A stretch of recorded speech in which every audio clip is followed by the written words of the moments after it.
You must have heard the old penny jar metaphor, the old folk tale that suggests that if a married couple were to put a penny in a jar for every sexual encounter during the first year of marriage, then remove a penny for every encounter thereafter, the jar will never become empty. Everyone, including the groom, laughs when this joke's trotted out during wedding speeches, of course, but it doesn't take many years for the laughter to turn to despair when he realises there's more truth to this old tale than he anticipated, and there is truth to it. A 2019 study found that indeed, married women's sexual desire on average declines more steeply over time than men's, which on average did not decline at all, and the decline relates to desire for sex with anyone, not just with one's spouse. So it's not personal. The study also found the decline in female sexual desire also predicted a reduction in both partners' marital satisfaction. So in this video, we're going to work out why so many women stop wanting sex with their husbands so soon after the honeymoon, but also, more importantly, what you as a couple can do about it. Hi, I'm Laura and I'm a counsellor in the UK. If you're new to the channel, welcome. It's lovely to have you. The reason so many wives go off sex is obviously complex and nuanced, so it's not going to be possible to give a definitive answer in a short YouTube video. But I'm confident that I can shed some light on a few things that might give both of you some understanding and some much needed hope. Oh, and spoiler alert, in case you don't have much time, firstly, to push back against some of the comments I keep seeing, a woman's drop in sex drive after pair bonding isn't deliberate and it's not her fault. Women don't get schooled in sexual manipulation any more than men do in emotional ambivalence.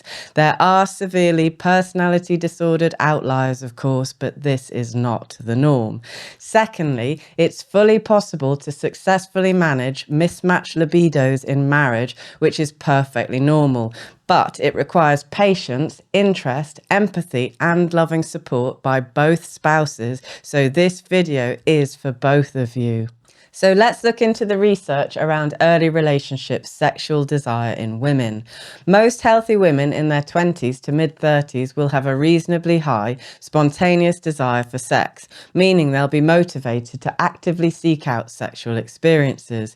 In fact, it's thought that women's sex drive goes up steadily, peaking in their mid-30s as fertility starts to go down. Also, a woman's testosterone levels, which are positively correlated with spontaneous sexual desire, also tend to peak during her mid to late 20s. Furthermore, women's sexual desire tends to increase even more during courtship and the early honeymoon phase of a committed relationship. This is in part because both partners will tend to be on their best behaviour, being highly affectionate, generous and loving towards one another. And this behaviour floods their bodies with the hormone oxytocin, which plays a crucial role in facilitating bonding, trust and relationship formation. So, given all these compounding factors, the likelihood is that during the initial phase of a relationship, a woman will be as keen to have sex with her man as he is with her. At this point, neither of them can imagine anything other than a lifetime of abundant, spontaneous and passionate lovemaking. Sound familiar? Well, as we'll see, and as you might have experienced, this heightened state of sexual desire is sadly only a temporary state for many women and their hopeful partners. Things start to change emotionally, behaviourally and hormonally shortly after committed pair bonding has been established, or in other words, after the wedding. Once the honeymoon phase has passed, the intense emotional responses start to settle as hormone levels shift. Dopamine and norepinephrine levels, which are responsible for the early euphoria, normalise as oxytocin and vasopressin levels rise, promoting a calmer but less exciting attachment. As a couple get more comfortable with each other, they also tend to show each other sides of themselves that they might have so far kept quiet. Novelty becomes familiarity, passion stands aside for new responsibilities, and neither feel like such a high priority to the other anymore. They might begin to wonder if the person they married might not be the embodiment of perfection they first thought them to be. This is typically all going on as the first children come onto the scene, of course, adding more stress and responsibility to their lives while stripping whatever time they had for each other down to fleeting moments of administrative negotiations. Furthermore, a 2012 study found a trend towards lower testosterone levels among married women and mothers compared to unmarried or childless women. This is presumed to be nature's way of switching a woman's attention from mating to parenting. So by now the wife is likely exhausted, her body is forever changed, and her hormones have declared she is to nest and nurture rather than procreate, so sex will understandably be the last thing on her mind. Her husband, however, will almost certainly still be as interested in sex with her as he was the day that they met. When this natural and normal mismatch in desire emerges, friction and suffering will inevitably occur if this delicate situation isn't handled maturely and empathically by both spouses. For example, he might interpret her lower sexual desire as evidence that she doesn't love him or find him attractive anymore. Thus, he might be tempted to withdraw emotionally, which she in turn might interpret as evidence he doesn't care about her as much as he used to. Without understanding what's really going on, they both dig their heels in.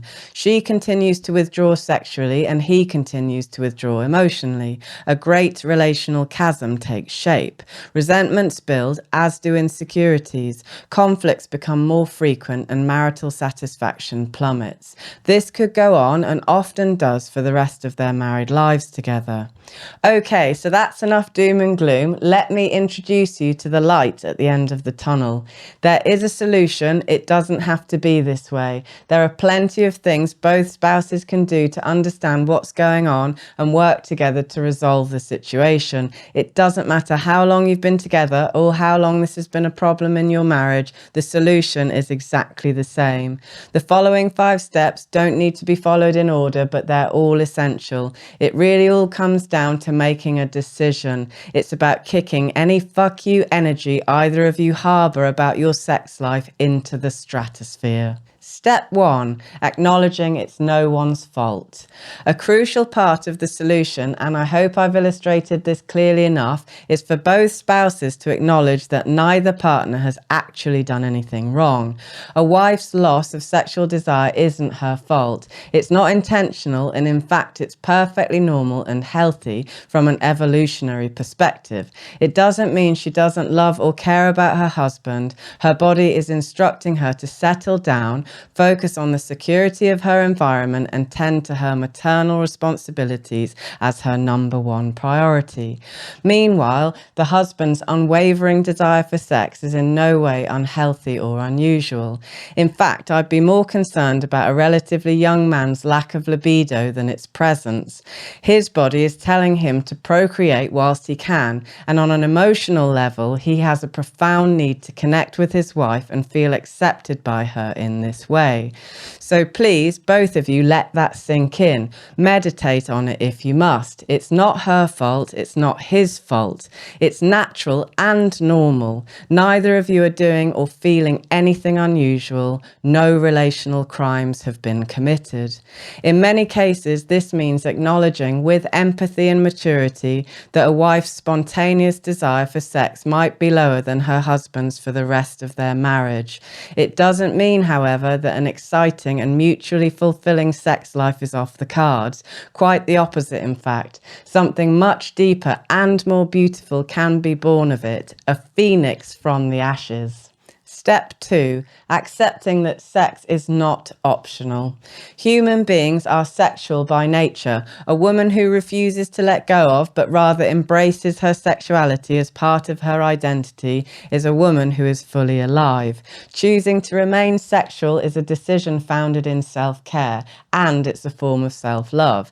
A man in partnership with a woman like this is also far more likely to feel more fulfilled and more at peace in his life. Conversely, a man who is unable to enjoy this sexual connection with his wife will experience a steady deterioration in his health, happiness, and well-being. As a side note, a time lag analysis in the 2019 study showed that a wife's loss in desire preceded marital dissatisfaction. Early levels of marital dissatisfaction did not predict how rapidly wives lost interest in sex, but marital dissatisfaction does indeed reduce desire. So the effect of a wife's low sexual desire is bidirectional. Women with a low sexual desire often struggle with problems in their relationships, and women struggling in their relationships often find they lose interest in having sex with their partner. The takeaway here is that if sex is off the table, both partners will be harmed and their feelings of marital satisfaction will take a nosedive. Their lives together will be fraught with tension, and by extension, so too will the lives of their children. Children are, after all, also benefactors of vibrant, whole, and fulfilled parents at the head of a mostly harmonious and happy home. This will mean that rather than waiting, perhaps indefinitely, for your wife's desire for sex to spontaneously erupt, your sex life will need to become intentional. It will need to become an aspect of your marriage that is openly discussed, negotiated, and approached with interest, like any other area of your lives that you wish to be successful. This will involve letting go of any resistance and considering a life of loving surrender to your own inherent and deeply rooted sexuality. It will mean choosing to make sex a priority in your life and in your marriage. Step 3, deepening your friendship. The next step is to stop seeing this situation as hopeless. It isn't. It is simply a new circumstance which you both must learn to manage. So it's time to grow up, develop, adapt, and improvise.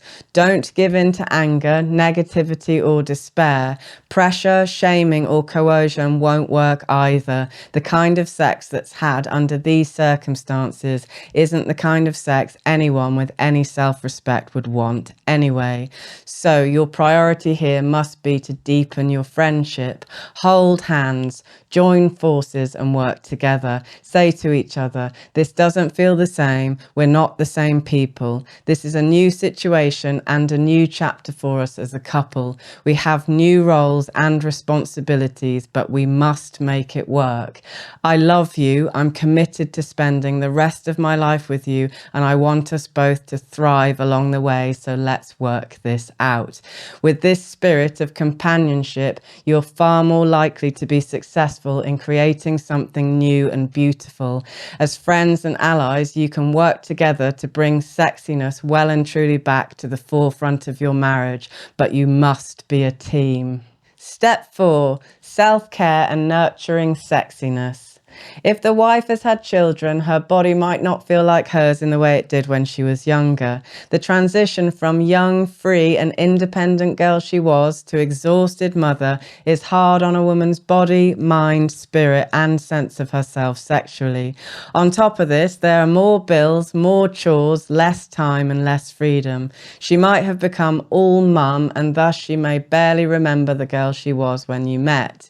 With this all-consuming sense of responsibility for the new life she's brought into the world also comes a level of neurosis which is kryptonite to sexual desire.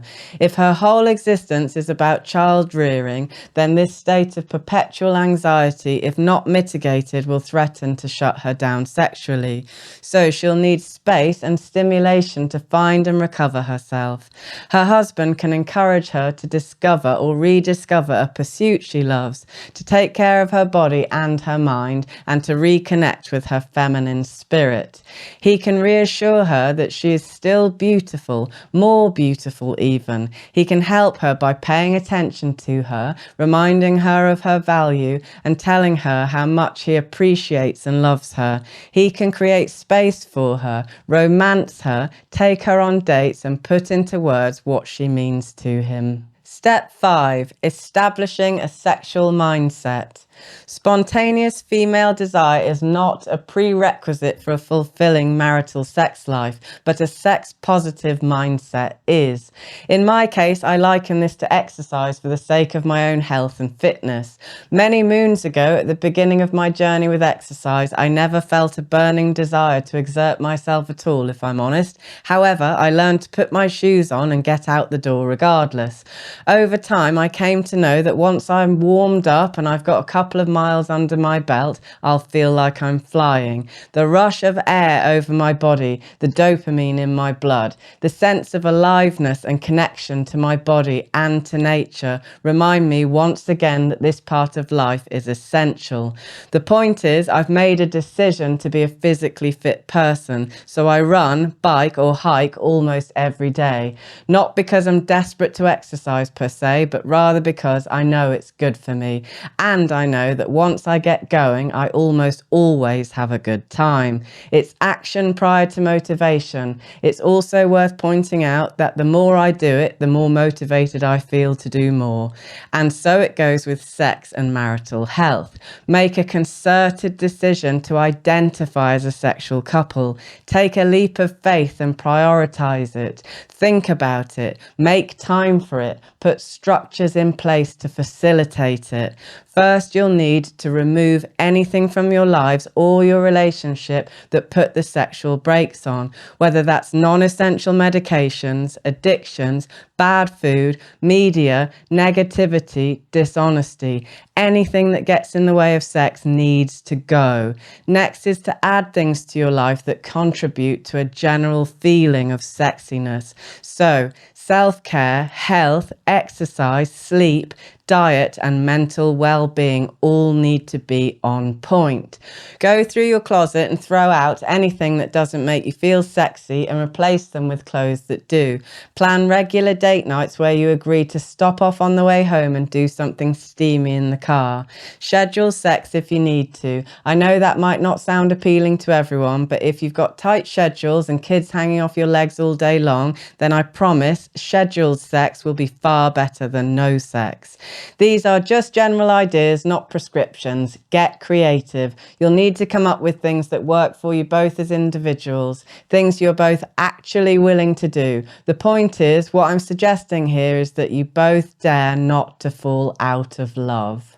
It might be helpful here for me to share a little of my own experience, which I hope will inspire you and reassure you that A, what I'm talking about here does actually work, and B, I don't preach anything on this channel that I'm not willing to practice myself. My personal journey with sex after becoming a mum was a textbook example of what I'm describing here. I just didn't feel like doing it anymore. I'd given so much of my body, mind and soul to motherhood that I was genuinely struggling to give elsewhere. And the thought of being considered sexy by anyone, let alone myself, was, to me at least, quite frankly ridiculous. I was lost, riddled with anxiety and weighed down by the enormity of raising a child with little to no outside help. My youthful sparkle, positivity and naturally strong drive for life dimmed to a fraction of its previous self. Sex was difficult, to say the least. My husband was understandably devastated and we argued a lot. It got so bad at times that we talked about separation and we were both generally quite miserable. Eventually, it became clear to me, however, that something had to be done, that we couldn't continue to live like this, and I certainly never wanted to feel like I was failing as a wife or as a mother. After countless brutally honest conversations, we devised a simple mutual declaration. It's you and me forever, no matter what, so let's make it work. I stopped working for a couple of years to focus on the loss of self I'd experienced since becoming a mother. And I hope this isn't a necessary step for you, but I realised that I had to face my childhood trauma head on. I went through it all in videotaped police interviews. I sat on the hills and wept for the abandoned child within me. I removed toxic family members from my life. I focused on healing somatically by consciously moving my attention from my head back to my body. My husband bought me a road bike and I cycled tens of thousands of miles on country roads, mostly alone. I developed a profound love of my body and of myself, which I do not believe could have been achieved through talking alone. Out of head, into body, a sacred homecoming. My husband and I started doing sexy photo shoots. We devoted hours to them. He helped me understand for the first time in my life that I am beautiful. We put sex at the very heart of our marriage, where it remains to this day.